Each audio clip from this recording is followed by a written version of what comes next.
রাজা সাহেব দেখতে গিয়েছিলাম ভাই সাব। হিন্দিতে দেখেছি মুভিটা।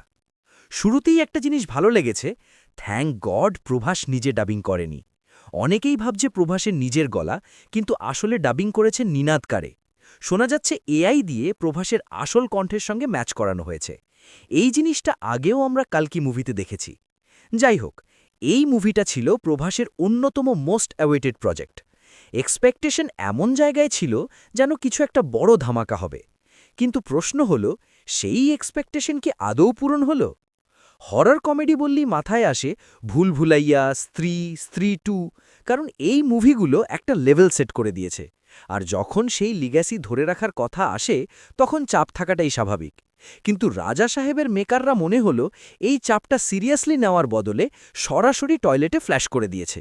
মুভির প্রথম 5 মিনিট স্বীকার করতেই হবে দারুণ।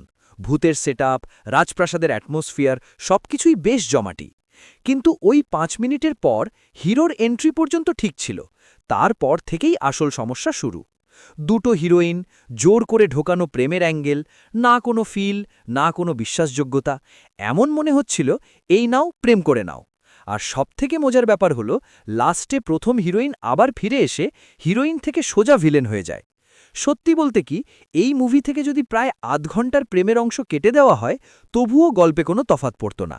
এর ওপর আমার থিয়েটারে মাঝপথে লাইট চলে গিয়েছিল। 15 মিনিট পর লাইট এলো, মুভি আবার চালু হলো, আর আমাদের 10 মিনিটের রিপিট সিন দেখতে হলো। ডাবল টর্চের ভাই। পুরো মুভিতে যদি ভালো কিছু বলতে হয়, তাহলে প্রথম 5 মিনিট আর শেষের 10 মিনিট, এইটুকুই। আরেকটা প্রশ্ন, এটা হরর কমেডি হলো কিভাবে? না ঠিকঠাক ভয়, না ঠিকঠাক হাসি। সেকেন্ড হাফে একটু আশা ছিল, ভাবছিলাম এবার ভূতের গল্পটা ঠিকঠাকভাবে দেখাবে। কিন্তু সব কিছুই এলোমেলো। স্টোরি দুর্বল, স্ক্রিন প্লে বিশ্বাসযোগ্য নয়। আর টিজার আর ট্রেলারে যেগুলো দেখানো হয়েছিল, বুড়ো রাজা সাহেব, উল্টো চেয়ারের সিন, চারদিকে গুন্ডা দাঁড়িয়ে থাকা সেই দৃশ্য, কিছুই মুভিতে নেই। আর যে জোকার লুক দেখানো হয়েছিল, ওটা পুরো স্ক্যাম। লাস্টে সেকেন্ড পার্ট অ্যানাউন্স করা হলো, আর মনে হলো মেকাররাই নিজেদের রিভিউ দিয়ে দিল, দ্য রাজা সাহেব, দ্য সার্কাস। কারণ গান হঠাৎ আসে, ভূত হঠাৎ আসে, কমেডি হঠাৎ আসে, প্রেম হঠাৎ আসে, সঞ্জয় দত্ত হঠাৎ আসে। আর এই সব কিছুর মাঝখানে বেচারা প্রভাস হঠাৎ করে আটকে গেছে। ভালো কি ছিল সত্যি বলতে জানি না, খারাপ কি ছিল প্রায় পুরো সিনেমা। সব মিলিয়ে যেতে দাও ভাই।